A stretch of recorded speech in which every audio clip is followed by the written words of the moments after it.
time goes, the Negroes and Africans in particular tend to forget about the African figures both in Africa and diaspora who laid down efforts to champion for freedom, equality and justice.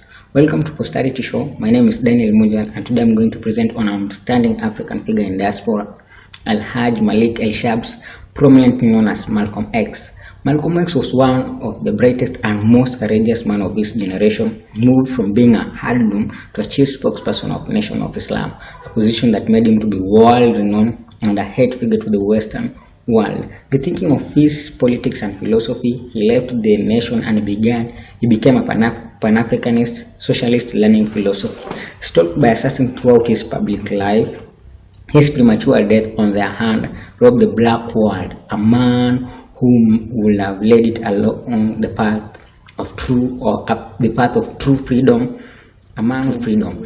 And so what is the background of Malcolm X? Malcolm X was born in May 1925 in Omaha, Nebraska. His parents were Al and Louise Little. Louise was an immigrant from Grenada and she settled in Montreal. She met her husband in a UNIA meeting in Canada. Mr. Little was a Baptist minister, an outspoken follower of Marcus Garvey. In Malcolm's early life, the family moved several times because of racism. They moved from Omaha, Nebraska after being threatened by the Ku Klux Klan, a group of people who believed in white superiority. While living in all-white neighborhood in Michigan, their house was burned down, and in 28 September 1931, Mr. Little was murdered, probably for no reason other than being seen as an active nigger. A judge who converted on a family's small holding exerted pressure on Miss Little to sell it. She refused and continued supporting her family with all that she could earn in a strict West Indian fashion. Finally, the authorities succeeded by declaring her to be insane. They confined her in a mental institution which remained more than 26 years. The judge got hold of the family holding and the children were separated among the family members. At the age of 13, Malcolm was charged of delinquency and he was taken to a detention home until when his stepsister Ella got legal custody of him, and young Malcolm moved to Boston. In Boston, he quickly got up with the black nightlife, earning a life as a shiner boy, waiter, dishwasher, fountain clerk, and he even sold marijuana, bootleg liquor. And in 1946, Malcolm was arrested and sentenced for 10 years in imprisonment. Influenced by his brother Reginald and Philbert, and later his other siblings, he began to take interest of the Islam that was being held by Elijah Muhammad. Although later in his life he realized that this version of Islam bare little relation with the Islam religion that was practiced elsewhere in the world. He began to study the teachings of Elijah Muhammad, who presented himself as the messenger of Allah in the United States. And according to the messenger, the problem of the black was stemmed from the white devils, in that the so-called Negroes had been brainwashed, in that they were mentally, morally and spiritually dead. And according to him, they had been left out, in that the history was about the whites, and the blacks were left out of the books. Responding to his mother's injunction, now that this has happened, Malcolm boy, do not serve time but let time serve you, which was conveyed to him by his eldest brother Wilfred.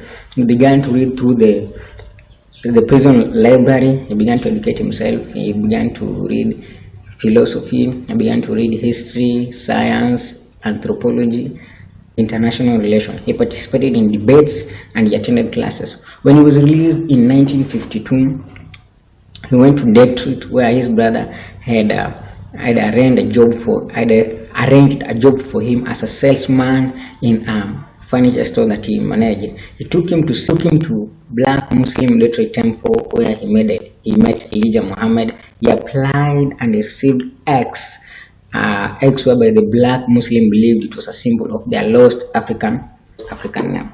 In 1958, Malcolm married Betty Shabaz. The couple had 3 daughters and 1 son, on which later there were twins who were born after his death. Then Malcolm, whose origin was a magnet, soon became a button in US page news, talk shows, panel discussions, He addressed huge rallies across the coast of America, defending and explaining the message of Elijah Muhammad while at the same time criticizing the white helps. He began to think of himself and think through and beyond the nation.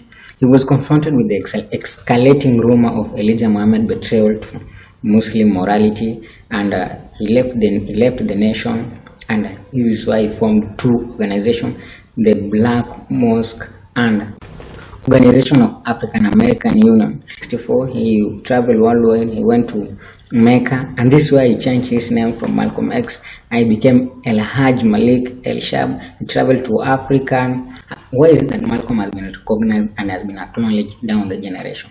In 1950s and 1960s, Malcolm strode across the landscape of America, leading his black followers in a monumental struggle for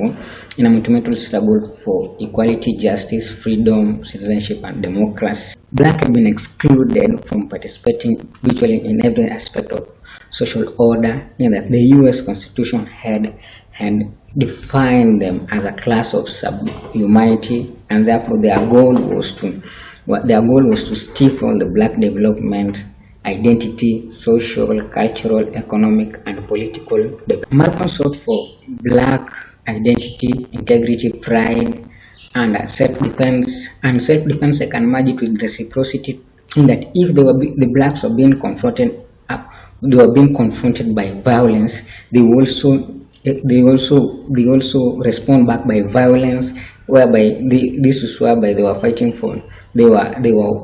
to advocate for their civil rights. The Organization of African American Union, which was formed by Malcolm X, had a goal or an aim to unify Africans, or rather unify African descents who were in America, to unify African Americans to fight for human rights and dignity, and also for an political economic system based on justice and equality. On 13 February, Malcolm X was bombed down. His family and him. The assassin, held to be a black Muslim, finally succeeded in the assassin held to be a black Muslim finally succeeded in 21st February 1965, just a week after, whereby Malcolm was gunned down in an Organization of African American Union meeting in New York, and thousands of people filled past his coffin. Jose Davis, in his funeral oration, said, we African American, we have lost our manhood, our living black manhood, our shining prince. Malcolm justified every action that should be taken. Malcolm justified every action that should be taken for so long as the blacks could attain their civil rights in their born country, or rather civil rights and also their human rights in that was their born country. Malcolm has been recognized down generation for this as a civil rights leader. Malcolm has been acknowledged down the generation. Those were just some of the ideas, and why was he recognized? And why has he been recognized and acknowledged down? And this is a time where this generation has to learn a lot from the leaders who championed and worked delayed their life for freedom, so that we have freedom that we have today. And it's a time that we should emulate much and learn more. For you to learn more about African leaders, subscribe to this channel, and I can guarantee that you will be